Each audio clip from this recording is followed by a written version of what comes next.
다음 아이템은 유호정 기자가 준비를 했죠. 네, 맞습니다. 제가 준비한 아이템, 돌아온 선거의 여왕, 대선판 파장 일으킬까입니다. 어제 0시, 그러니까 오늘 0시죠. 이 신년 특별 사면으로 박근혜 전 대통령이 석방이 됐는데요. 2017년 3월에 구속된 이후 4년 9개월 말입니다. 병원에 입원 중이라서 출소 장면이 공개되진 않았고요. 병원 병실 안에서 출소 절차가 진행이 됐습니다. 이 구치소 직원이 박 전 대통령에게 사면증을 전달을 하고요. 이 병실을 지키던 인력이 철수하는 것으로 절차는 마무리된 상황이고요. 저 인력을 이제 앞으로는 이 경호원들이 대체하게 되는 상황입니다. 박 전 대통령 내년 2월 초까지는 이 치료에 전념할 계획이라고 전했습니다. 사실 어제 우리가 이 박 전 대통령의 사면 얘기를 좀 다루면서 과연 이 박 전 대통령의 사면, 이 복권이 대선판에 어떤 영향을 미칠까 얘기했었어요. 근데 석방되면서 내놓은 메시지가 좀 있을까요? 네, 따로 메시지는 없었습니다. 사면 당일에 이렇게 어려움이 많았는데도 사면 결정을 해준 문 대통령과 정부 당국에 심심한 사의를 표한다. 그러면서 본인이 치료에 전념해 빠른 시일 내 국민께 직접 인사드리겠다라는 메시지를 변호인을 통해 공개를 했는데요. 어제는 이 변호인이 당일 입장 발표를 한 만큼 따로 메시지 전달은 없다라고 밝혔습니다. 치료에 전념한 이후에 인사를 드린다라고 했으니 2월 초까지 치료를 한 뒤에 그 이후에 또 다른 메시지가 나올 수도 있는데요. 네. 아마 이제 3월 대선 전국을 앞두고 있는 상황이기 때문에 정치권에서도 촉각을 곤두세우고 있는 상황입니다. 네, 그렇군요. 메시지가 따로 없었다. 근데 이 삼성병원에서 어제 우리가 이 화환이 앞에 뭐 1,000개도 넘게 늘어서 있다라고 얘기를 했는데 이 삼성병원 입장에서 굉장히 좀 곤혹스러울 것 같은 게 이제 어제 또 여기서 무슨 찬반 집회가 또 열렸습니다. 네, 맞습니다. 이 사면 시각 0시에 맞춰서 축하 집회가 예정되어 있었기 때문인데요. 몇 시간 전부터 수백 명들이 이 병원 앞에 모였습니다. 어제 현장 모습 화면으로 준비했습니다.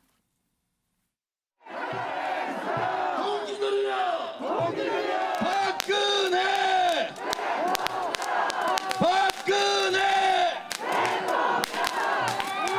박근혜 대통령께서 자유공으로 오셨습니다. 여러분 크게 함성 질러주시기 바랍니다.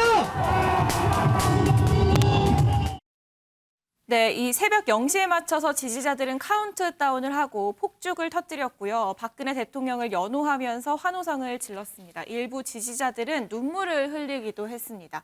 이런 반면에 또 다른 장소, 이게 서울 도심에서는 반대 집회도 열렸는데요. 네. 특별 사면에 반대하는 이 진보 단체들도 어젯밤 서울 도심에서 촛불 집회를 진행을 했습니다. 이런 사면 결정을 내린 현 정부를 비판하는 목소리를 강하게 냈습니다.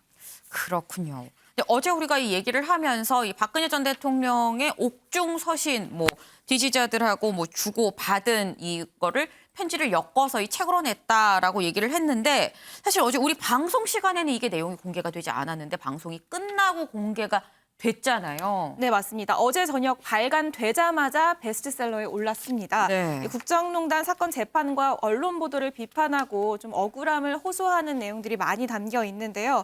시간이 지나면 가짜와 선동은 스스로 무너지고 파괴된다는 믿음으로 참고 견디고 있다 하면서 옥중 심경이 담겨 있기도 했고요. 또 사심을 갖고 이권을 챙겨주는 추한 일은 하지 않았다. 훗날 역사의 법정에서 진실이 밝혀질 것이라면서 탄핵의 부당함을 호소하기도 했습니다. 다만 윤석열 후보나 검찰 수사와 관련한 직접적인 언급은 없었고요. 좀 주목할 점은 서문에서 언제가 될지 모르겠지만 국민 여러분을 다시 뵐 날이 올 것이다라고 적혀 있었고요. 또 분노를 거두고 자유 대한민국을 다시 살리는 일에 힘을 실어 지도해달라라는 이 지지자의 편지에 뭐라고 답변을 했냐면 말씀을 무겁게 받아들이겠다. 대한민국을 위해 할 수 있는 일이 있다면 할 것이다. 라고 답장을 했습니다. 이 정치 재개 복귀의 무게가 실리는 대목이긴 한데 이 여부는 좀 지켜봐야 할 것 같습니다. 네. 사실 어제 저희가 이 내용을 다루면서 윤경호 위원이 이런 말씀을 하셨어요. 이 박 전 대통령이 윤석열 후보를 뭐 당선이 되게는 못해도 안 되게 못 되게는 할 수 있다. 무슨 메시지를 내느냐에 따라서 다를 수 있다라고 말씀을 하셨었는데 이현정 위원님. 네. 지금 이 박 전 대통령이 뭐 따로 뭐 윤석열 후보에 대해서 뭐라고 딱 명시해서 얘기는 하지 않았습니다만 앞서 유호정 기자가 얘기한 것처럼 뭐 대한민국을 위해 할 수 있는 일을 할 것이다. 그리고 사람을 평가할 때 걸어온 길을 되돌아가면 알게 된다라고 이 말을 한 게 어떤 의미가 있는 걸까요? 저도 이 책을 보니까 박 전 대통령이 이제 구속이 될 때하고 지금하고 크게 변화가 없는 것 같아요. 인식에 있어서는. 인식이. 네, 그렇다면 이제 아마 본인의 억울함 이런 것들이 있을 겁니다. 지난 이제 총선 때 같은 경우는 사실 야당을 지지해 달라는 간접적인 메시지를 냈지 않습니까? 근데 이번 대선 같은 경우는 이 윤석열 후보가 일단 야당 후보이기 때문에 네. 자신의 어떤 구속에 관여했던 윤석열 후보를 과연 지지할 것이냐 아니면 침묵할 것이냐 이게 제 관심이고 맞아요. 또 본인의 탄핵과 이 구속에 대해서 어느 쪽을 향해서 비판할 것인가 즉 현재 문재인 정권을 향해서 비판할 것인가 아니면 현재 야당에 있는 어떤 인사들 상대로 해서 할 것이냐 이게 이제 제일 관심이고 네. 이게 왜냐하면 2월 11일 날 후보 등록이 있습니다. 근데 박근혜 전 대통령이 이제 병원에 나오겠다고 예정된 날짜가 바로 2월 초거든요.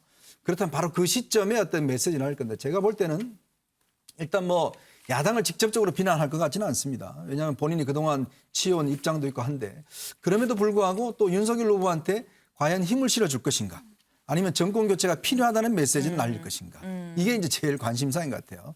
근데 현재의 이 책 내용만 보면 일단 박 전 대통령이 그동안의 어떤 섭섭함이 굉장히 이 책 제목도 그렇고 섭섭함이 굉장히 많이 배어 있는 게 아닌가 네. 모르겠습니다. 앞으로 한 달 정도 이제 몸을 좀 추스르고 난 다음에 아마 다시 한번 이 생각들을 좀 정리하지 않겠나 싶습니다. 네. 지금 이현정 의원께서는 아무래도 지금까지 내놓은 이 메시지에는 좀 억울함이 묻어난다라고 이런 말씀을 좀 주셨습니다.